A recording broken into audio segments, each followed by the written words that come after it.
Hello there, running it's Manny again, and we got some exciting news that just dropped. But before we do, I'm just going to say it real quick. If you haven't already, subscribe to the channel, hit the notification bells because we got a lot of stuff coming up. So that way you will be notified as soon as one of these videos drop. I try to put one out once a week, and but let's get right to it. So very quickly, there's a few things that are going to be a little bit minor. For example, we got D23 coming up in about 1 month. I calculated it out. It's going to be in about 1 month that we're going to be starting. But I'm going to be making a video over there because I want to just give you an idea of how it can affect Run Disney. It never really affects us directly, but indirectly it's going to affect us.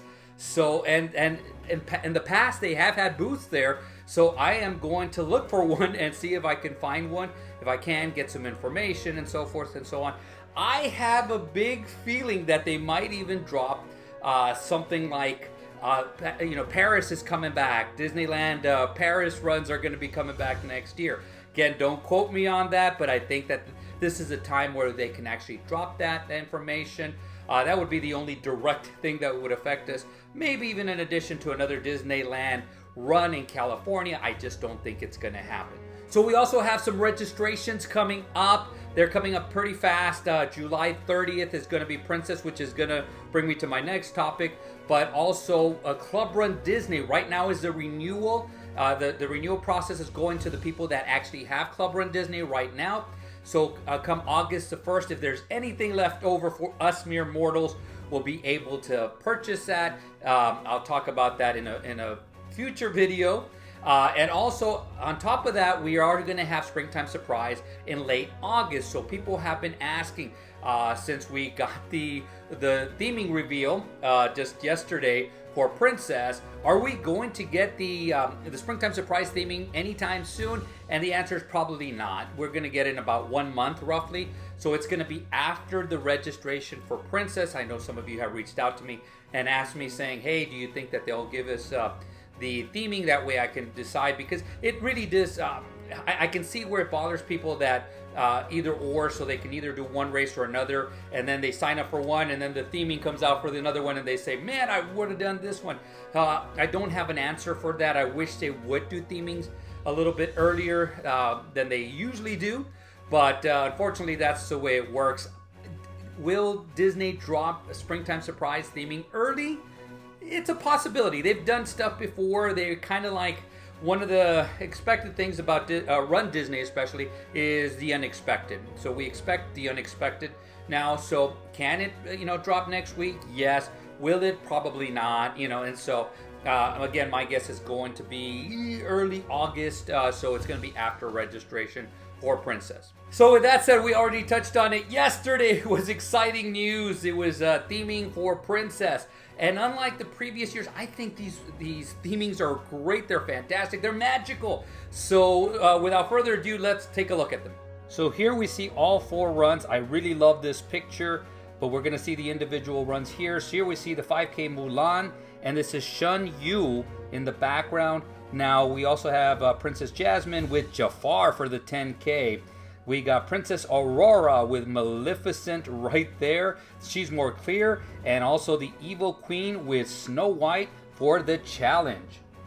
So guys, I don't know about you, but I got excited when I saw these. I was thinking to myself, man, finally something. And visually, it was kind of tricking. I loved the fact that, and I'm going to say this, I was hoping that we got some of the older princesses. And of course, we got Princess Aurora and Snow White for the half marathon and the challenge respectively. Thought that was great. That was fantastic. Princess Jasmine is always awesome. And of course, Mulan for the 5K. Now, before I actually even said, hey, that would be cool if you could get the princesses and then their sidekicks. Now, when I wrote my notes, believe it or not, I did write this down. I said, that would be cool if it would be like, the princess on one side and the villain on the other side. They did it for Star Wars years and years ago. They would put, the good guy on one side, the bad guy on the other side. So the light side, the dark side. And I thought that would be cool. I actually like what they did. They actually put the princess there, and then in the background, they had the villain. And if you look around, they actually even had some of the the environment from the movies, you know, the castles, the backgrounds and so forth, which made it really, really cool. And I just love like the way that they kind of put them in like a casing, it seemed like. So like, for example, Princess Aurora looked like she was it was like a card, you know, like a playing card. And so I think they could do a lot of stuff when it comes to merchandise. And as you can tell, I don't have any merchandise for Princess. I've never actually bought anything, so maybe this will move me to go ahead and buy my, you know, my first shirt, my first cap for Princess. I thought the theming were great. I loved it, loved all of the theming. What are your guys' thoughts?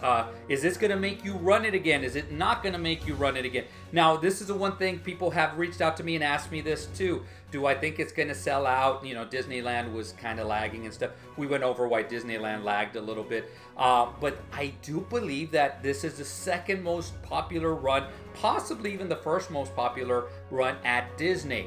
These ones were going to sell out pretty quickly.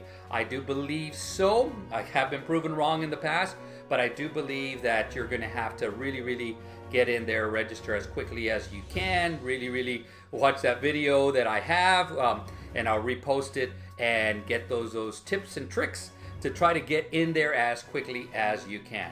So are you going to register for Princess? Comment down below. Or are you going to be waiting for Springtime Surprise? I don't judge you for doing whichever one you want. You know, these are both pretty good runs. The last few Springtime Surprise have been pretty cool also. So now we're going to continue on with our training videos, our running videos, the ones that are a little bit more informational, a lot more educational. Guys, like I said before, I am a certified running coach through Road Runners Club of America, RRCA. The other one that is the big ones are the USA Track and Field, so USATF. And so people have asked, and I am RRCA. With that said, I have taken the classes in body mechanics, so I actually like to, and sometimes I think I even told you guys, I like to watch people run because it cures my boredom. Now since I'm filming, it's less and less, but I can actually tell when people are off. So I'll do a video on that later. Right now we're going to do one because right now we're getting into distance. So the distances are growing and growing and growing. So we're going to go outside and we're going to talk a little bit about long distance running. So here we go. See you guys outside. Hello there, we're outside and you can tell slight drizzling.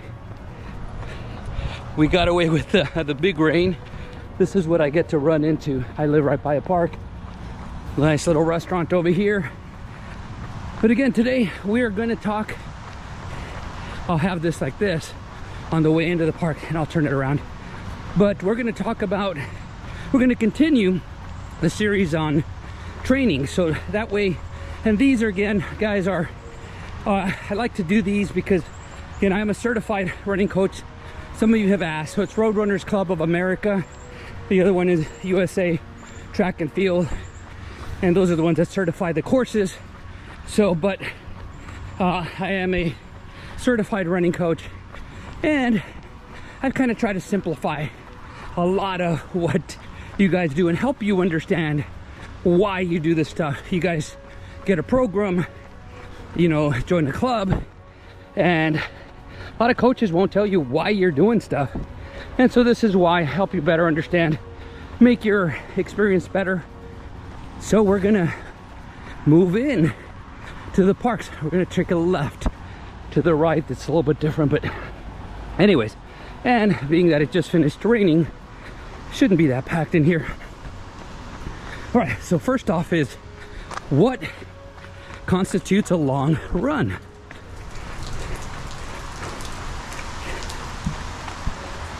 All right, so a long run is basically defined, I'm gonna turn it around now, is defined anything longer than a 5K. So anything over 3 miles. Now, the reason I don't define that as a long run is because it's an individual thing. To some of you, 3 miles is a lot. Beginners, non-runners, couch potatoes who are now starting to run, now starting their programs, this is a long run. To seasoned veterans, 3 miles might be nothing. So for our purposes, because we're doing Run Disney, we're gonna, and I'm gonna, you know me, and we're gonna do a video also on that. So I'm slowing down here. For our purposes, for Run Disney, anything between a 5K and a marathon, 26.2 miles. Now you guys who ask, but Manny, we run 27 plus miles during the marathon over there. You are right. So we'll cover that also. So now we know what a marathon, or I'm sorry, what a long distance run constitutes. So this is gonna be a funny question and answer. I still remember when I was a certified running coach at the YMCA. I was a running coach there at the YMCA. And people would always ask me, morning, how do you get to run a marathon? And I remember saying this: you put one foot in front of the other and you keep doing that, repeat till you get into shape, then you can actually finish it. So that's the basic way of doing it. And so although it sounds very simplistic, let's go to the how you do it. Okay, so when we do our testing and stuff, and sometimes you read this in there saying rule of about 10%. So every time you're supposed to go about 10% higher.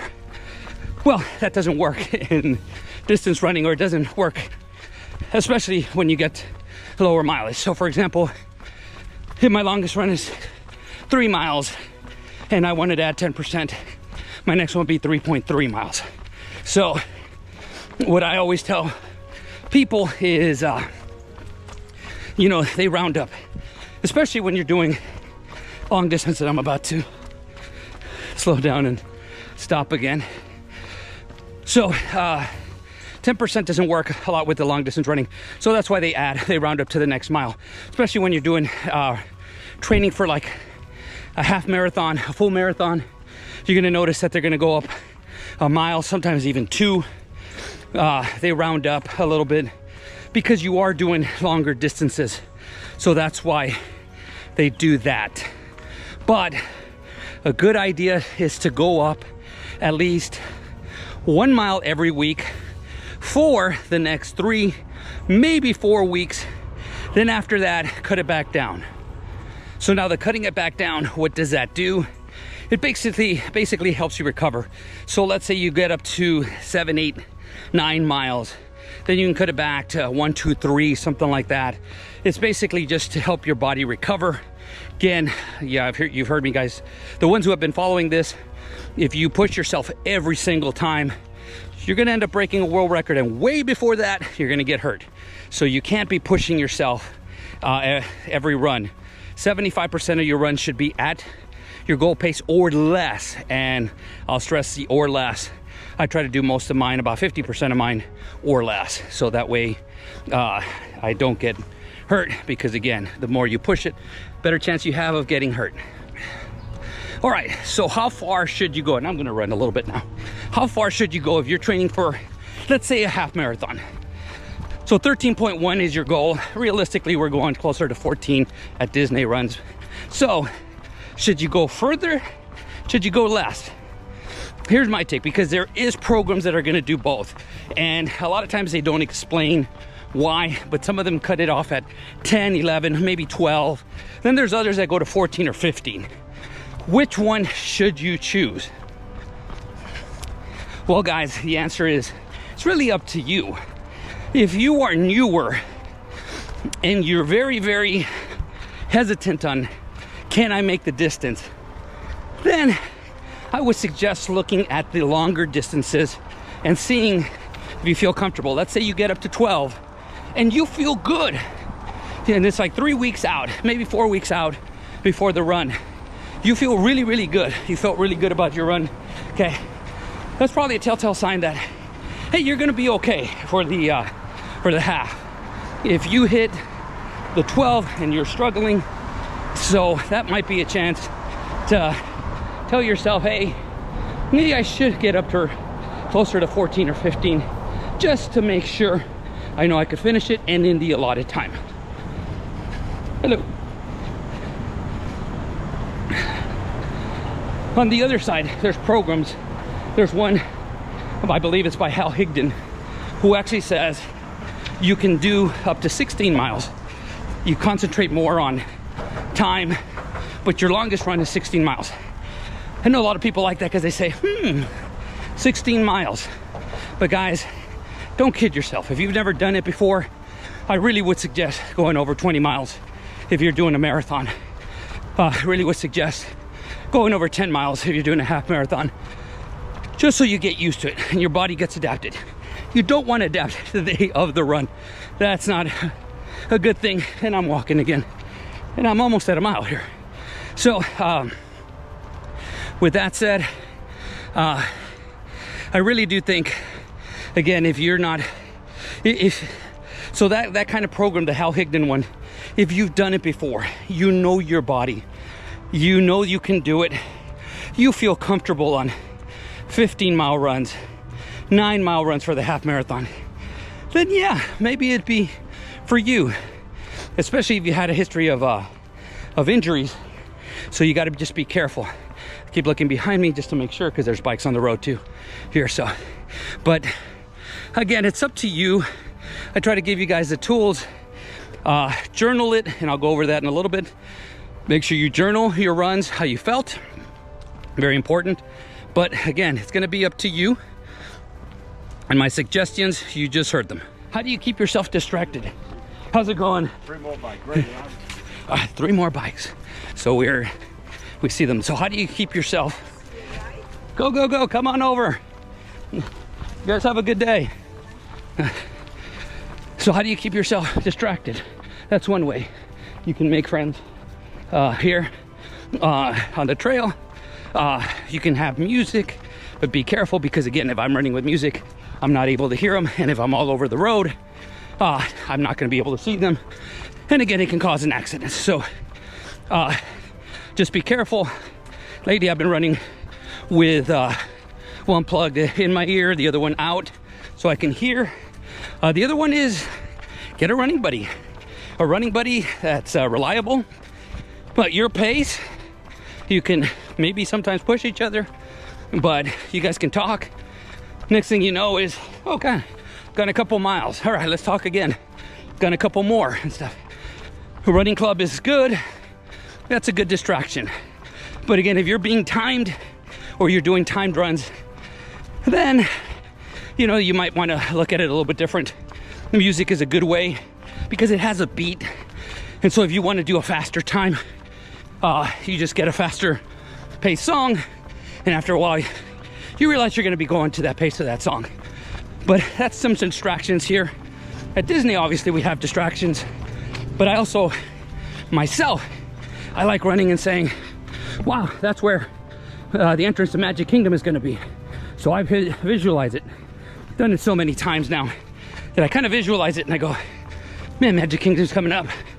Oh, this is going to be cool. You know, so anyways, that's a good way of distracting yourself. What about water? So I'm doing my long distance run and I don't have any water.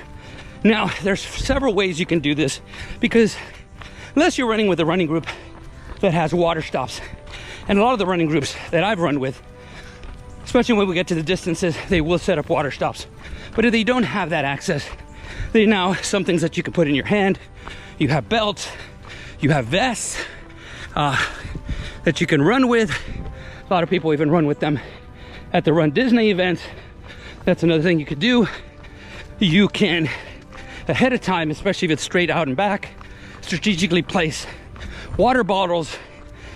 You have a chance of them being picked up though, so that might be one that you won't do unless you really, really know you can get away with it. The other one, the one that I do, I'm about to walk a little bit. The one that I do is I know where this park, I've run it for about 15 years now. So I know where the water stations are. There's one coming up in less than a mile. So usually I sit there and I do that.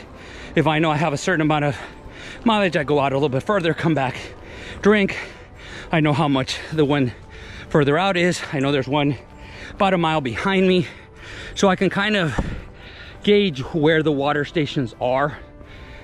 So that's where I stop and drink my water. If I'm out in the streets, I know where there's some grocery stores that have water fountains. I know where there's some pharmacies that have water fountains. So I kind of stop there and get them there. That actually, especially in the hot days like it is right now, you can go inside and cool down a little bit. So just for a few seconds, maybe a minute, but you can cool down a little bit. Also, it gives you the safety, especially if you're running in the dark. When you go inside, people see you. So that's a little bit a safety thing too. But that's what I would suggest when it comes to water. And I do hear a bike behind me, so there they go. All right, and let's move on. So we're gonna go back this way. Sometimes people smoke here, which I don't agree with, but I can smell it. So there's some apartments right there, so it might be there. So anyways, so going back, how soon should you taper down? That's a great question, and a lot of people do it differently. Some programs, some people, some whatever, they taper a month before. Some people go straight into the run. So the half marathon, the full marathon, the 10K, the 5K, whatever it is, they go straight to it. My suggestion is the longer the run, especially if you're not a seasoned veteran or you get really, really tight and sore after a long run, at least 2 weeks, maybe even 3.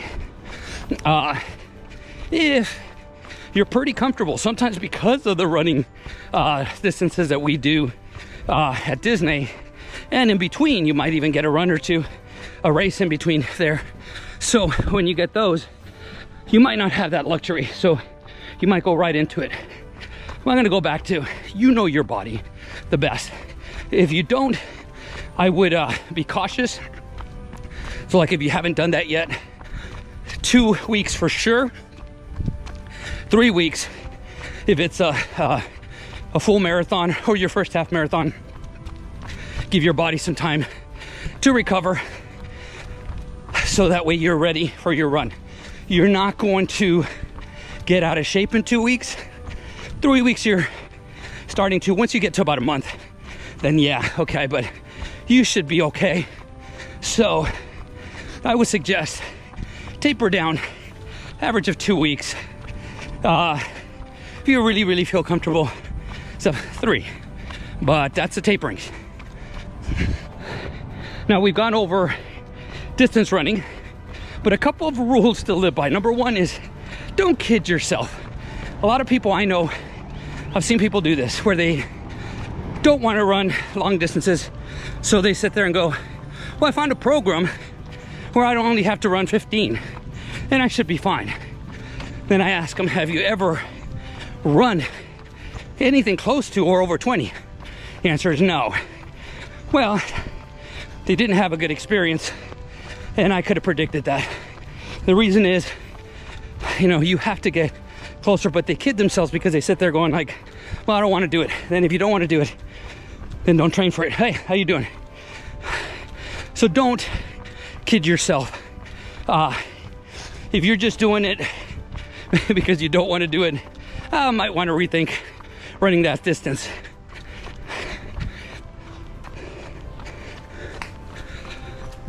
So another rule is, guys, stay consistent. Be consistent to your training. So don't kid yourself, but be consistent with your training. Understand that we talked about this before. You got your final exam. That's the runs. So you got to do your studying now. Be consistent with your studying, so that way when you get there, you're better prepared. Now another rule, how do you get there? It's rule number 3, according to what I wrote. Keep a journal.